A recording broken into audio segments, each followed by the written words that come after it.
everyone, Patrick O'Leary here. I participated in the eCTF in 2020 with Florida International University, and we finished in the top 5. Was a MITRE intern from 2020 until May of 2022 when I graduated from FIU, at which point I've been a full-time employee for MITRE since then as a software engineer. My name is Jake Rysell. I participated in all of the collegiate eCTFs from 2017 to 2021. And I also participated in the intern 2017 eCTF as well.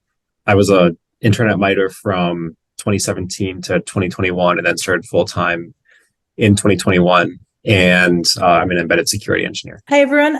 So Marta Morovitz, I participated in the 2017 eCTF for Tufts University. Currently, I am a group lead here at MITRE, and I run the MITRE Engage team. Hi, I participated in 2019, 2020, and 2021 with UMass Amherst. We had made to 3rd place in 2019. Great success the first time, and we delivered the other 2, but with all the COVID stuff, we didn't do as great. Currently a cyber reverse engineer here at MITRE, and have been loving it. I competed with Moretta, Tufts University in 2017. Came on MITRE as intern 2017, came on full-time 2019, and I've been involved with the eCTF ever since 2017 on the MITRE side. And I'm an embedded security engineer.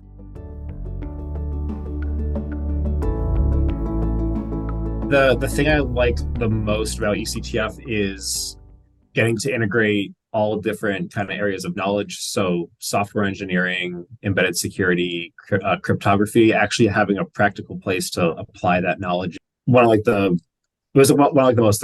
most fun things I could do in school. So I just kept coming back to do it because I like the challenge of adapting to a different kind of situation each year with all the different challenge themes. Varying like the device that you're targeting is exciting. Varying the security goal of the challenge is exciting. And then just getting to apply all the knowledge to a new thing each year is a lot of fun. I thought this was such a great experience. One of the best experiences I had in college was doing the eCTF. And one of the reasons I think that is because it was sort of my first real experience building software with a team. One of the most satisfying aspects of doing the eCTF was building software in a way that just gave me experience and a taste of what it's like to build software as a professional software developer on a team.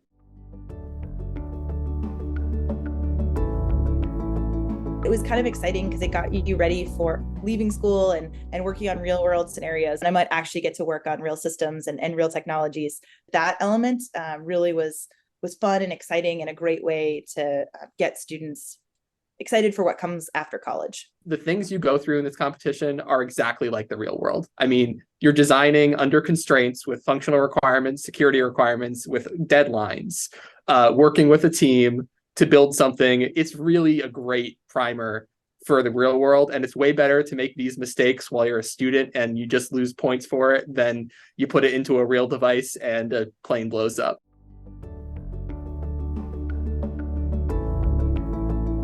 It's actually part of the reason I got a job at MITRE. I was a MITRE intern before I competed my first year. And so I had a mitre.org email address when I played. And I was like, aha, you know what I could do? I could send an email from my mitre.org email address and pretend like I'm some assistant for the game, and then email the other teams because we had their email addresses and be like, hey, could you please send a copy of your code? We want to make sure it's checked in before the competition, blah, blah, blah. Emailed the coordinators to say, can I do this? And they were like, oh, part of the reason is the people who hired me on their project were like, she thinks outside the box, but she's a rule follower and she can get a government clearance because she's a rule follower. To be quite honest, I am glad that you didn't ask what place my team came in. I couldn't tell you, but I do remember the lessons we learned and the things we did much more than that. I ended up relying a lot on the Slack channel that MITRE had set up. And the person who's my current group leader was responding to messages at 11 p.m., which isn't expected of the organizers, I know, but sometimes they do it and it's usually appreciated. That was a big reason why I was able to actually finish the competition that year, and I'll never forget that help that I got.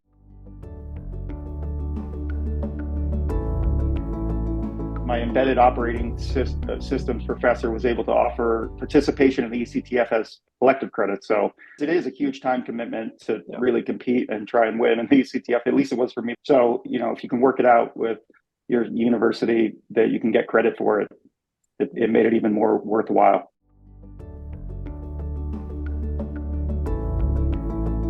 Don't be afraid to ask for help. Be confident and trust like all your wacky ideas. The stuff that you do in cyber often isn't documented. And if you have some crazy suggestion, don't be afraid to tell the team and maybe try some weird out of the box approach. Recognize early when you're not going to find the answer yourself. I think it can be really easy to kind of go down a rabbit hole of like, I'm going to fix this, I'm going to solve this.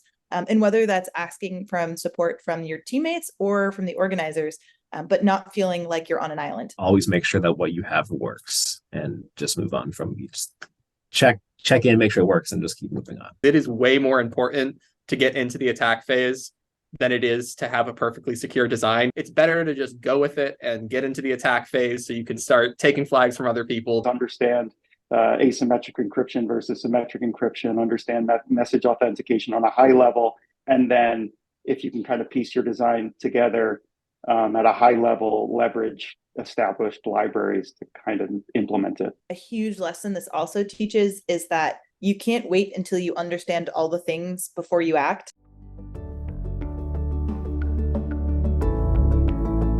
One of the biggest things that the competition helped me understand is to start seeing adversaries as human beings. And so actually my work today primarily revolves around adversary engagement and thinking about how we can understand defenses in the context of the behaviors and the adversaries that are actually conducting the intrusions or conducting the malicious behavior. And so for this competition, playing both sides, you got to start understanding when you were doing your attacking phase, you understood the parts of the challenge that were difficult for you to actually create. So you understood where the other teams probably had weaknesses.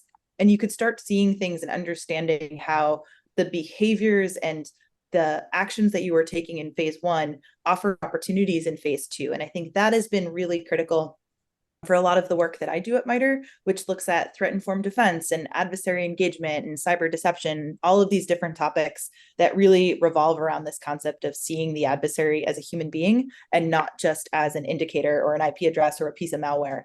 And so that piece for me has been really critical. A lot of the skills and mindsets that you adopt during the eCTF aren't taught in school. You can learn like basic concepts.